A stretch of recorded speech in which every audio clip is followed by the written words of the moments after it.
Upwork पे कुछ ऐसी कॉमन मिस्टेक्स जो बाकी लोग करते हैं एंड अगर आप ना करें तो आप ज्यादा पैसे भी कमा पाएंगे एंड अपवर्क की प्रोफाइल को ज्यादा बेटर कर पाएंगे। First, not understanding the client profile.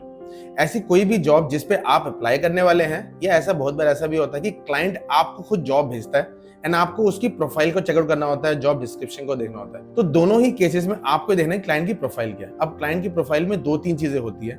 उस क्लाइंट की रेटिंग कितनी है, कितने सारे फ्रीलांसर्स ने उसको रेटिंग दी है, क्या रेटिंग दी है, किस तरीके के फीडबैक दिए हैं। एंड बहुत बार केसेस में जब आप एक्सेप्ट कर लेते हैं इंटरव्यू लेने के लिए, तो आपको बहुत बार उसकी कंपनी का नाम भी पता लग जाता है। उस कंपनी को जाके आप गूगल पे चेकआउट कर सकते हैं, ग्लासडोर पे उसके रिव्यूज देख सकते हैं कि एम्प्लॉइज उस कंपनी के बारे में क्या चीजें कहते हैं। तो जितना ज्यादा आप रिसर्च करेंगे क्लाइंट के बारे में, उतना ईजी होगा आपको अपनी अपवर्क को सॉलिड बनाने के लिए। सेकंड, अगर आप नए फ्रीलांसर हैं या आपकी अभी थोड़ा ही टाइम हुआ है फ्रीलांसिंग स्टार्ट करें अपवर्क पे, तो उन क्लाइंट्स पे बिल्कुल भी अपने कनेक्ट्स को वेस्ट ना करें जिन्होंने ये लिखा हुआ है कि वो एक्सेप्ट कर रहे हैं 50+ प्रपोजल्स।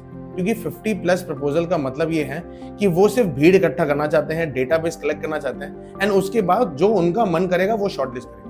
आप ट्राई कीजिए कि ऐसे क्लाइंट्स को ढूंढना या रिसर्च करना जिन्होंने ये लिखा है कि सिर्फ 5 to 10 प्रपोजल एक्सेप्टेड या 15 to 20। क्योंकि ऐसे अगर क्लाइंट्स के साथ काम करेंगे जो लोग आपकी इज्जत करें, तो ऑटोमेटिकली आपकी अपवर्क की प्रोफाइल ज्यादा बेटर होगी। Third, skipping hourly contracts. जब मैंने भी अपना अपवर्क का करियर स्टार्ट किया था तो मेरे को लगता था आवरली बेसिस पे काम करने में मजा नहीं आएगा, मैं तो मंथली रिटेनर ही लूंगा। क्योंकि बहुत बार मैं भी जितने भी सोशल मीडिया पे कंटेंट क्रिएटर्स हैं उनकी बातों से समझ आता था कि मंथली रिटेनर से मैं शायद करोड़ों रुपए कमा लूंगा। बट अपवर्क में आपको अपना प्रोफाइल को बिल्डअप करना पड़ता है। इनिशियली कोई भी क्लाइंट आपको मंथली रिटेनर नहीं देगा जब तक वो आपके काम से आवरली सेटिस्फाइड नहीं होगा। तो आप आवरली स्टार्टिंग में काम कर सकते हैं 1 साल 2 साल 3 साल एंड देन धीरे धीरे उसके बाद उन्हीं क्लाइंट के साथ आपको मंथली रिटेनरशिप भी मिल जाएगी।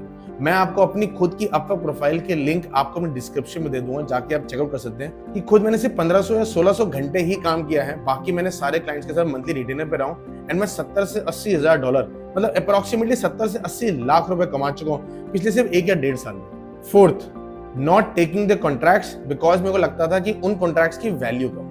हमें लगता है कि सिर्फ हम $100 या $200 के साथ ही क्यों काम स्टार्ट करें, हमें तो $500 या $1000 ही चाहिए। बट आपको पता है कि जैसे जैसे आपकी अपवर्क की प्रोफाइल बेटर होगी, ज्यादा लोगों की अच्छी रेटिंग होगी, ऑटोमेटिकली आपके पास $500 से $1000 के क्लाइंट्स आने लग जाएंगे। इनिशियली हो सकता है कि आपको शायद आपकी स्किल के बेसिस पे सिर्फ $100 या $200 के क्लाइंट ही मिले, बट प्लीज उन क्लाइंट्स को बिल्कुल ना छोड़ें अगर वो आपको एक अच्छी रेटिंग दे रहे हैं और आपको ये कॉन्फिडेंस है कि वो जो क्लाइंट के साथ काम करने के बाद शायद वो $100 आगे जाके $1000 बन सकता है उसी क्लाइंट के लिए। फिफ्थ, उन क्लाइंट के साथ तो बिल्कुल भी काम नहीं करना जिनकी पेमेंट वेरीफाइड नहीं है।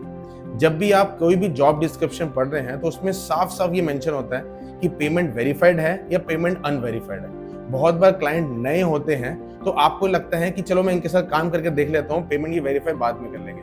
बट ज्यादातर केसेस में वो आपको घोस्ट कर लेते हैं, आपका जितना भी रिसोर्सेस होंगे वो सब कलेक्ट कर लेते हैं एंड आपको काम नहीं देते। अगर काम देते हैं तो वो अपवर्क में एक्टिव नहीं होते। तो मेक श्योर उन्हीं क्लाइंट्स के साथ काम करें जिनके पास पेमेंट वेरीफाइड का बैच हो। सिक्स्थ, अपने क्लाइंट को ये कम्युनिकेट ना करना कि आपको हर साल एक रेस चाहिए। आज की डेट में तो अपवर्क ने एक फीचर भी निकाल दिया, जब भी आप जॉब के लिए अप्लाई करते हैं तो उसमें ये लिखा होता है कि आपको हर 3 महीने में, 6 महीने में या 1 साल में कोई रेस चाहिए या नहीं चाहिए। अब ये आपके ऊपर है कि आपको रेस चाहिए नहीं चाहिए। मैं आपको पर्सनली ये रिकमेंड करता हूँ, अगर आप नए हैं तो स्टार्टिंग में रेस ना लें। अगर आप ऑलरेडी आपकी अच्छी खासी प्रोफाइल बन चुकी है अपवर्क में तो आप इस फीचर का जरूर यूज कर सकते हैं अपवर्क में। इसके साथ एडवांटेज क्या होती है कि ऑटोमेटिकली क्लाइंट को ये पता लग जाएगा कि हर साल उसको आपका कुछ ना कुछ प्राइस जरूर इंक्रीज करना। हो सकता है अभी आप $10 पे हो, आगे जाके आप $12 पे काम करें, आप $50 पे हो, आगे जाके आप $55 पे काम करें। ऐसा नहीं होना चाहिए कि आप एक ही क्लाइंट के साथ काम कर रहे हैं पिछले 4 साल से एंड आपका एक ही प्राइस मिल रहा है। तो इट इज योर प्रॉब्लम कि आपने उसको ढंग से कम्युनिकेट नहीं किया, जिसकी वजह से आपकी प्रोफाइल भी अच्छी नहीं हो पा रही एंड आपको सही काम के सही पैसे नहीं मिल पा रहे। आई होप आपको ये समझ आया होगा टॉप रेटेड प्लस फ्रीलांसर के पर्सपेक्टिव से कौन सी ऐसी मिस्टेक्स हैं जो बाकी फ्रीलांसर करते हैं और आपको नहीं करने। सो मेक श्योर इस वीडियो को अपने नेटवर्क के साथ भी जरूर शेयर कीजिए, क्योंकि आपको नहीं पता कि आपके नेटवर्क में ऐसा कौन सा एक इंसान है जो ऑलरेडी अपवर्क पे स्ट्रगल कर रहा है एंड उसको ऐसा कोई क्रिएटर नहीं मिल रहा जो अपवर्क पे इंग्लिश लैंग्वेज में ये समझा सके कि पैसा कैसे कमाना है। Thank you guys for watching my complete video. This is Manish Kumar signing off.